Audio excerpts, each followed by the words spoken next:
The Legend of Zelda series is one of my 3 favorite game series of all time, but it's clearly and distinctly different now than it was a decade ago, and sometimes I miss that old style. However, there's an indie game called CrossCode that not only tries to capture the spirit of this legendary series, but even adds its own unique attributes in an attempt to surpass it. That's quite the task, considering this is one of the most successful and critically acclaimed series of all time. So let's go through the key aspects of CrossCode to see how it tries to accomplish this. We'll start with the basics, the enemies. Enemies in classic Zelda are less about precisely weaving between attacks and memorizing patterns, and more about solving the puzzle. Oh, by the way, I'm just gonna say Zelda from now on instead of classic Zelda just to save time. In newer games like Breath of the Wild and Tears, this style is a bit more toned back, but in classic games it really was impossible to beat certain enemies without solving their puzzle. So take the Helmasaur from Twilight Princess for example. He's got this little helmet that he uses as an extremely vital piece of equipment that reduces crash fatalities by 80%. It also protects him from sword attacks, see?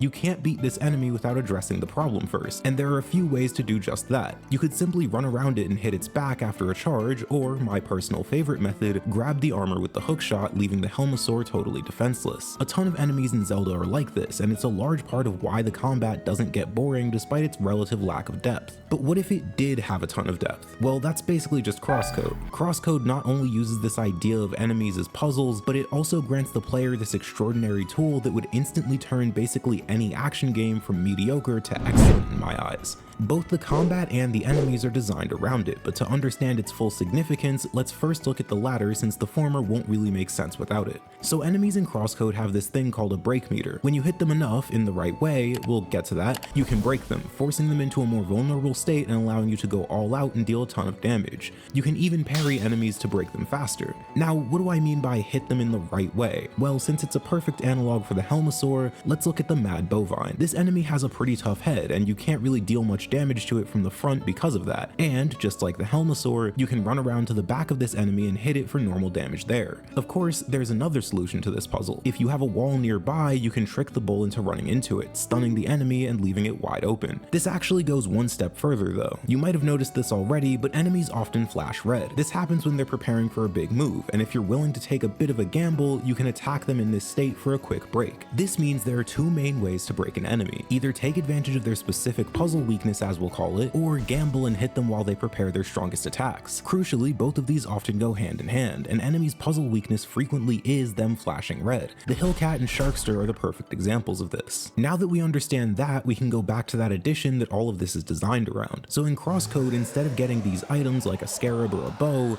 you get elements. These change your stats and special moves and can be swapped between almost instantly, even in the middle of combos. Now remember that idea of enemies as puzzles? These elements are where that really gets a chance to shine. Let me give you an example. This is the Tri-Jelly. They toss these slow-moving bubbles at you that'll explode after a certain amount of time. You solve their puzzle by hitting the bubble back and getting the explosion to backfire on them instead. However, thanks to the element system, there are at least a few other solutions to this problem. If you have the fire element, you can simply launch a fireball and burst the bubble at will, and thanks to the angle of the fire, you're able to directly influence where that explosion will go.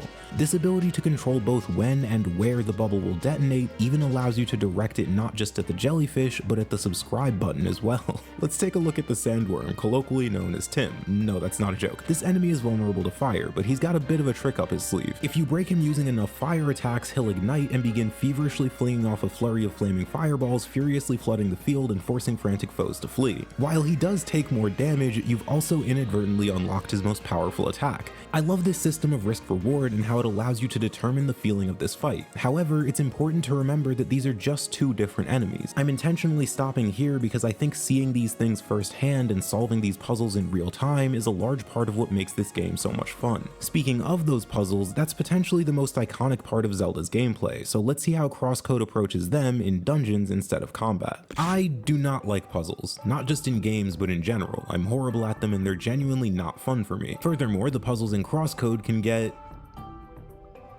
pretty intense. Despite this, I loved nearly every second of them. I wasn't sure why this was the case for the longest time. I had initially chalked it up to good game design and their ability to teach through gameplay, but that wasn't quite right. It was actually something else. Granted, they are still great at that. I mean, the dungeons will introduce a concept and gradually increase its complexity, as is often done in great games. However, like I said, there was something more to it that I somehow didn't realize. So check this out. Did you catch it? What makes this idea so interesting to me is that I didn't even realize I was doing it. So notice how these balls bounce off the walls? Stop laughing. Your goal is to get them from point A to point B. Hit a switch, freeze a block, light a torch, you get the idea. The puzzle comes in when you have to figure out how to get them there. So for example, in this dungeon, I have to bounce the ball off every single one of these triangular prisms and end it by hitting this block in the middle. Point A, point B. This looks complicated at a glance, but it's not as bad as it seems. You know where point B is, that's not going to change. You know the trajectory of the ball you're going to throw, and you know that it'll bounce off of these walls in a predictable way. All you really need to figure out is the path that it'll have to take. To do this, it's as easy as starting at the block and imagining the ball moving backwards from there. So it'll have to come from the left or the right. It can't come from the top or the bottom because we know that those angles aren't possible. So now let's try it. If it went left, it'd hit this, then this, then this, then this. That would leave us here to start, and it wouldn't work. So what if we came from the right? Well, then it'd go here, here, here, here, here, and finally there. And if we get these blocks out of the way and freeze these, there you have it. Nearly every puzzle in the game is intuitive like this, and it's all thanks to the brilliant decision to make the puzzles centered around these balls bouncing off the walls and the angles that they fly at when they do. It sounds silly, but everyone's thrown a ball against something before. We intrinsically understand how they behave. It's something we're just naturally familiar with. As a result, this idea is very easy to get a handle of and serves as the perfect skeleton for this game's puzzles. And it's not just the bouncing balls either. I said stop laughing. I mean, check this out. I'm not going to show the rest because of spoilers, but you can clearly see that there are a lot of different mechanics at play here. However, despite how complicated these puzzles can get, they never actually feel overwhelming. The game just does such a good job of teaching you. I mean, I brushed over it pretty quickly before, but they so gradually and expertly show you how these mechanics work while steadily increasing their complexity. They do this as well as some of the best games I've ever personally played. It's thanks to both the intuitiveness of the puzzles and the expertise of how you're taught to solve them that you're almost always able to conjure up a room in your head and watch how things will play out before you execute in practice. It's such a cool feeling, and it's why to this day, CrossCode's puzzles are still my favorite in any video game, including Zelda. Puzzles are just one part of the dungeon though. What waits for us at the end is what really makes these places so special. However, it's here that CrossCode might run into some problems. The bosses of the Zelda series are some of my favorite bosses in gaming. They take that idea of enemies as puzzles and elevate it to the entire dungeon. In Skyward Sword, I'm gonna spoil some bosses from both of these games. I know they're over 30 years old combined, but here's a warning just in case. There's this dungeon called the Sand Ship. You get the bow here and you use it throughout the dungeon to defeat faraway enemies and solve puzzles by shooting between bars. At the end of the dungeon, you're faced with a giant squid cyclops thing that you have to shoot in the eye to defeat. This takes the idea of aiming at different targets that are otherwise out of your reach that you used throughout the dungeon and literally makes it into a boss. That's why bosses in this game are always so cool. It was like you were fighting a living, breathing version of the dungeon that you were just exploring. And yet, in CrossCode, the bosses would be even better than in Zelda, but there's just one thing that may be holding them back.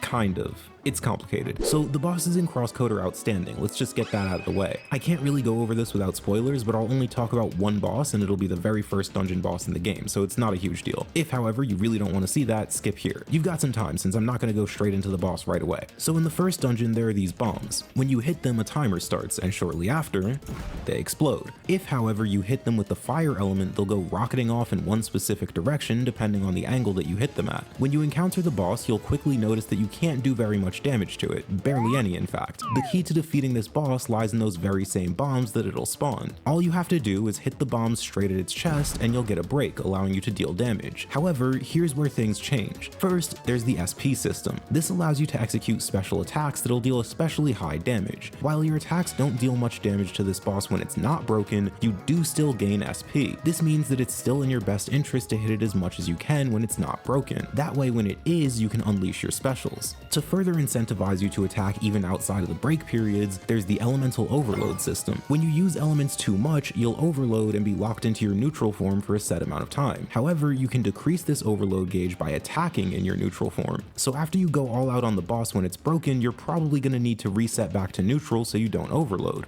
This creates a loop where you're basically always either attacking or dodging. You'll attack to either decrease your overload gauge and build up SP, or deal as much damage as possible to defeat the boss. And naturally you'll dodge so you don't die. obviously. These bosses really are fantastic, but like I said at the start, they may be missing something. Or maybe it's more accurate to say that the bosses in Zelda might have something that, out of necessity, the bosses in games like this can't. So what is it? Well, I think it'll be easier if I just show you.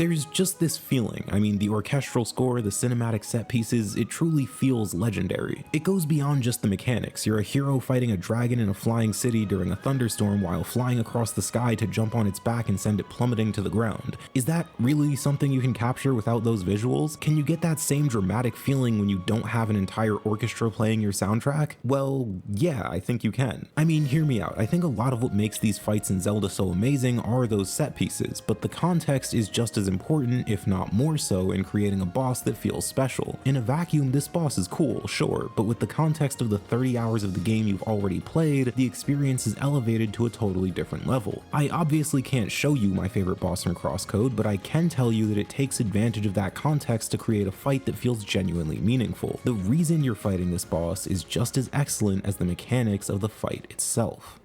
Of course, it also helps that it's better than any of the bosses from the games on screen. Anyway, my point is that CrossCode reminds me of what Zelda used to be while adding its own flair. The dungeons are phenomenal, the characters are colorful, the music is outstanding, and the combat from enemies to bosses is honestly second to none. I sometimes miss the old style Zelda games, and I even worry that we may never get another Zelda title like Ocarina of Time or Twilight Princess. Despite that, I find comfort in the fact that while the series is different now, thanks to the people it impacted decades ago, its spirit is able to persist.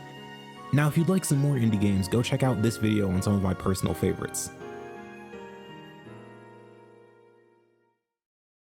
Wait, that's not right.